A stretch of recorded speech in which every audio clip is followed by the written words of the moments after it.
Le Boukongo et l'unité africaine t'améritent. Qu'est-ce qu'on doit attendre par cette phrase ou bien ces noms? Les Congo, c'est la substance, c'est les savoirs, un système de savoirs, c'est un composé qui véhicule en elle un ancien code génétique. Et je vais essayer d'être plus précis là-dessus. La toute première nation, tout premier royaume, tous les tout premiers peuples, et quand je dis peuple, je parle des peuples organisés, nous parlons des civilisations. Avant que les Gagriza, aujourd'hui appelés les Bantous, soient arrivés en Afrique, l'Afrique était une terre, ce que nous appelons l'Afrique. Avant, elle ne s'appelait pas l'Afrique. OK? Et dans l'époque ancienne, nous avons la Cimmérie, la vallée de la Mésopotamie, les premières liées habitations humaines, les premiers royaumes humains développés. Par après, nous avons une habitation. Nous avons une population de terres qui vont être plus tard appelées l'Afrique. Les premières implantations humaines de peuples civilisés ou d'une démarche civilisatrice s'appelle Tamérite. Alors, Tamérite, ici, il faut comprendre qu'au début, ce n'est pas tous les continents qui exploitaient, qui habitaient. Ça a commencé par une habitation précise. Et c'est ce qui est aujourd'hui appelé l'Égypte. OK? Cette terre est appelée Tamérite. Les ancêtres des Gag-Giza, ou les ancêtres du peuple hébreu que nous sommes aujourd'hui, sont arrivés en exil, OK, sur ces territoires. C'est ces terres qui recouvrent leur liberté. Ils sont arrivés en exil. Oui. C'était une terre d'exil. Ils ont fui la Cimmérie où ils étaient voués à l'esclavage des divinités Anunnaki.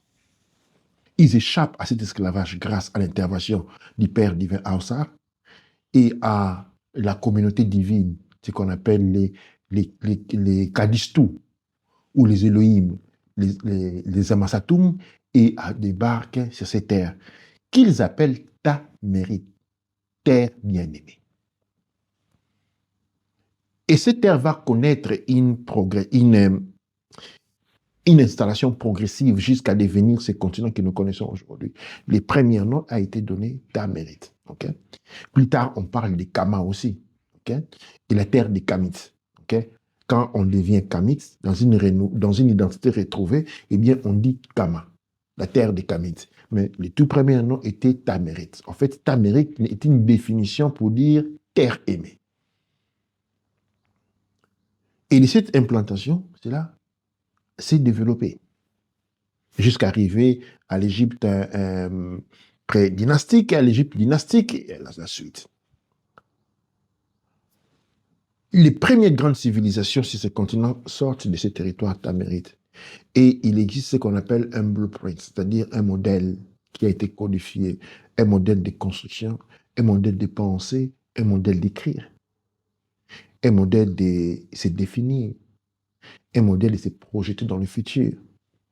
Ces corpus d'expérience et de connaissances qui avaient été régorgés pendant des millénaires en Égypte a eu plusieurs noms.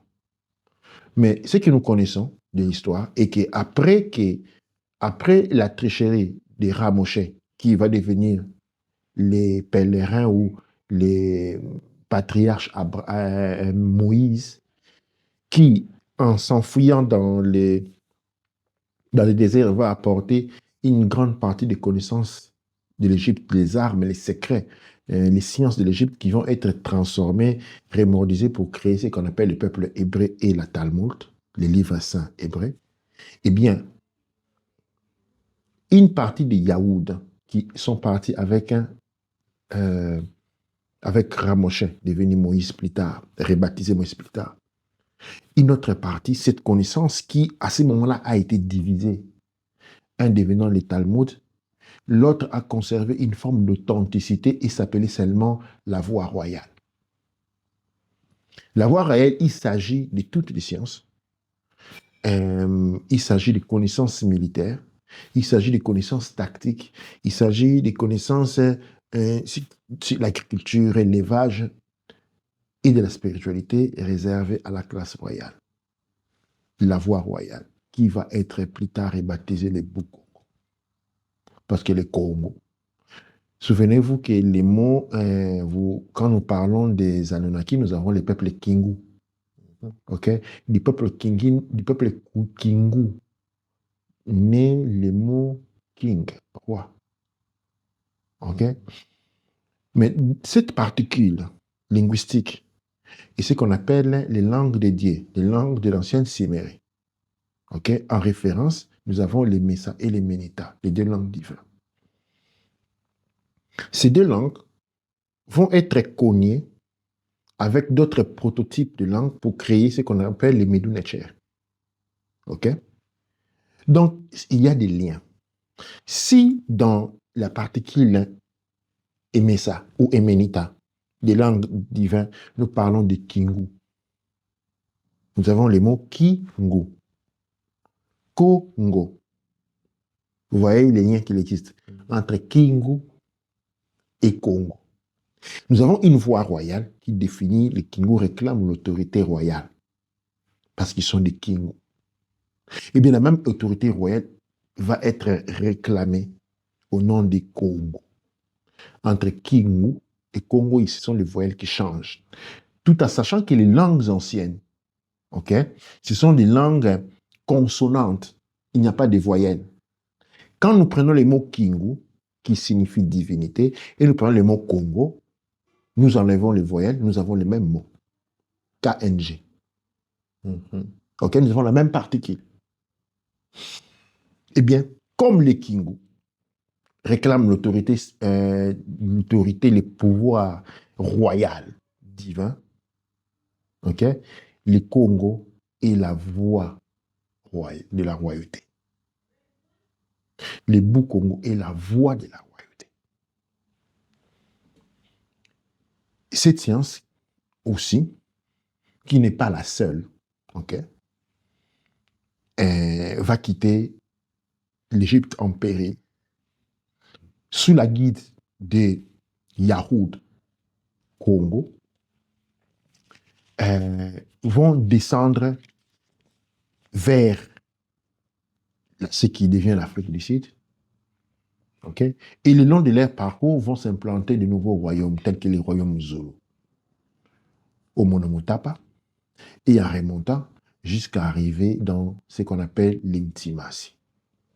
C'est grâce à ces savoirs, à ces connaissances que le royaume Congo a été fondé et vivait sur ces connaissances et ces bases jusqu'à l'événement barbarique portugaise, occidentale, qui va porter à la destruction du royaume Congo et au saccage, à la destruction de tous ces codes. La plupart de ces codes écrites ont été transportés directement au Vatican, où ils sont encore aujourd'hui. Certains sont finis comme des trésors dans beaucoup de maisons royales occidentaux et ont servi de base pour étudier ce peuple, pour là où on pouvait l'étudier. La princesse Yakim Pavita va essayer de réanimer, donner vie encore à la royauté en organisant ce qui va être appelé, passé dans l'histoire pour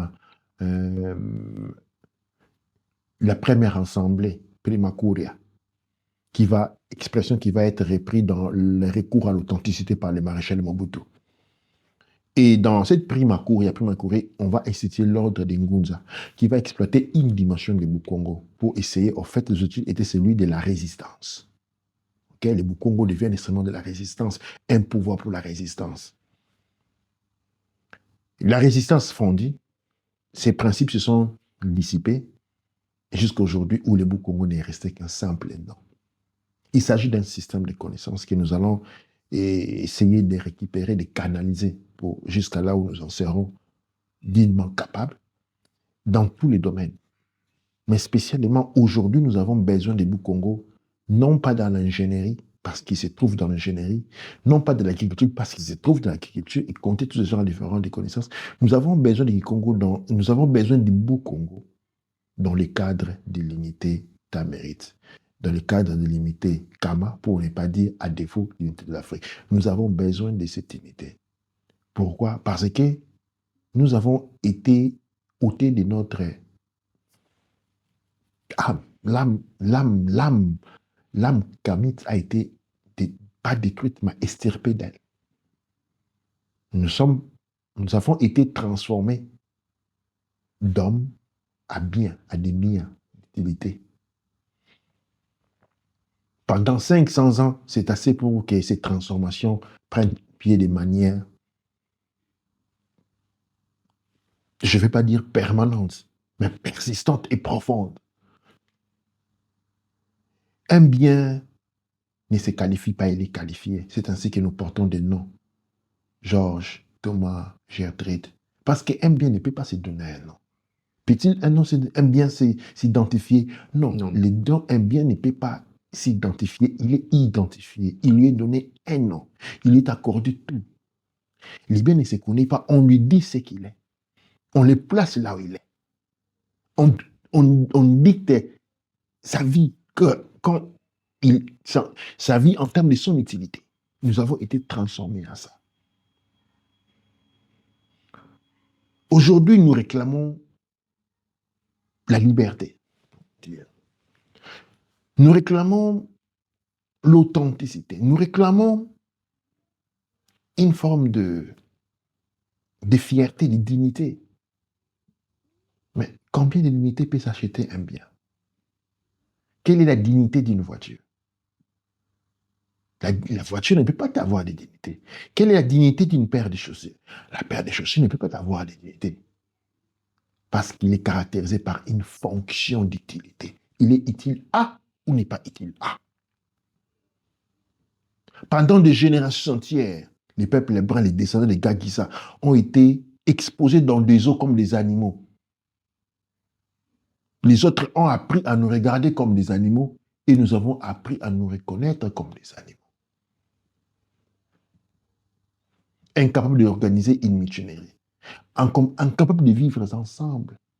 Parce que chacun de nous a appris à vivre en quémandant les grâces du Maître, les grâces du Seigneur, qui n'est que les colons et ses représentants.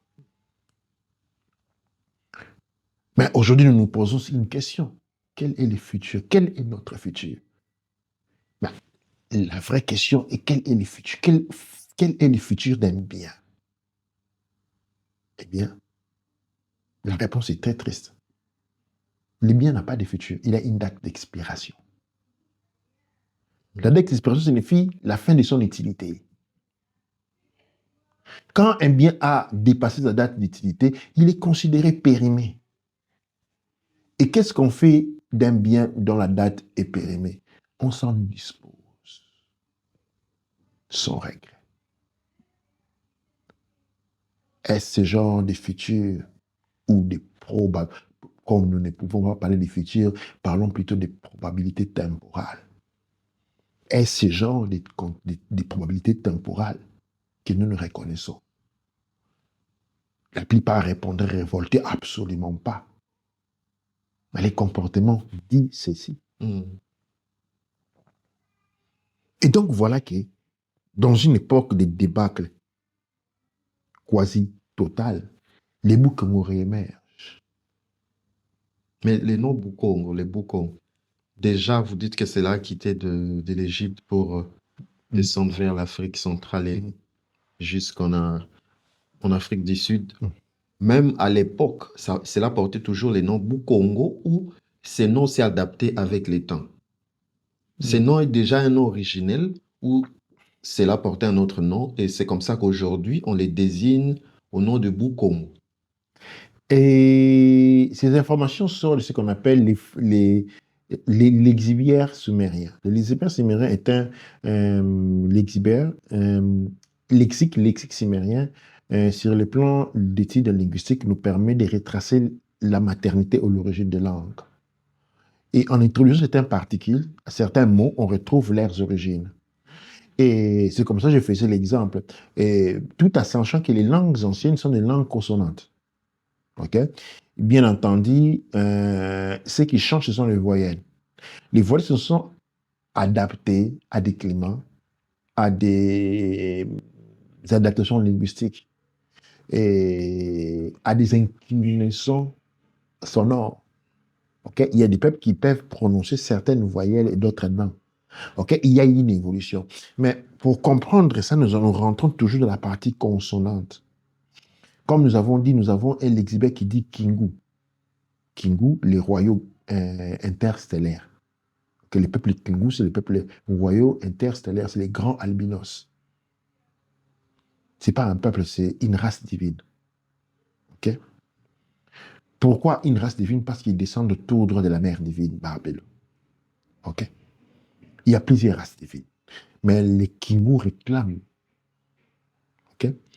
Et donc, des mots Kingu, dans les développements, dans l'articulation ou dans l'évolution littéraire linguistique, nous donnent le nom King, qui signifie le roi. OK? Comme il y a les mots King, il y a les mots Kong. King Kong. OK, non?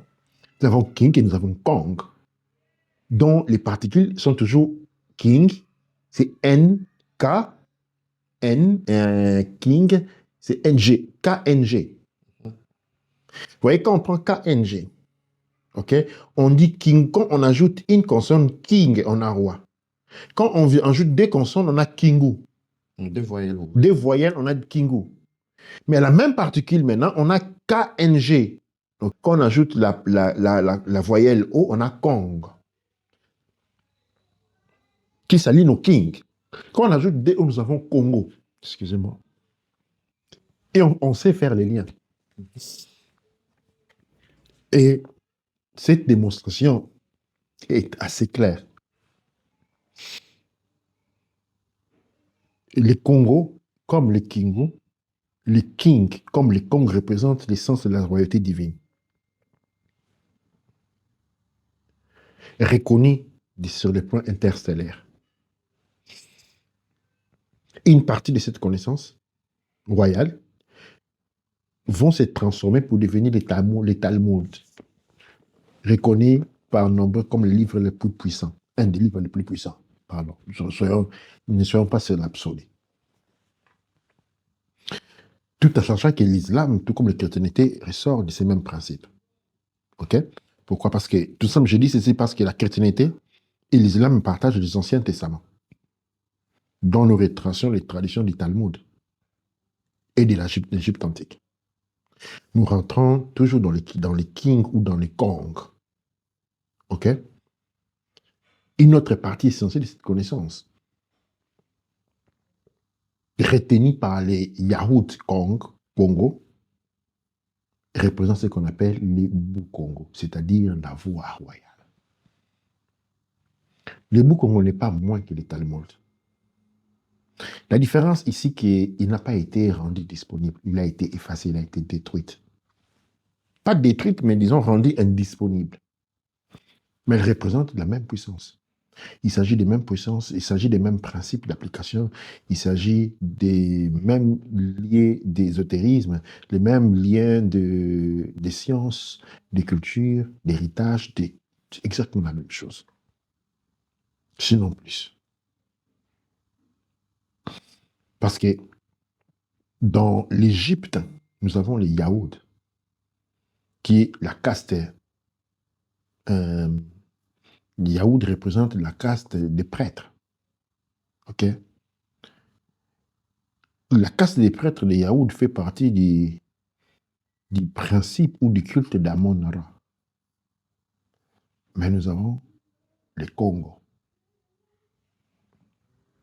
Les Congo exploitent un principe de spiritualité féminine qui devient Kong, opposé à celui qui est King.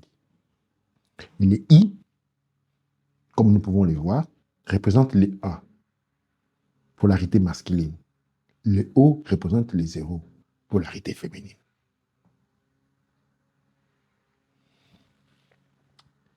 C'est cet instrument dont nous avons aujourd'hui besoin pour créer l'unité,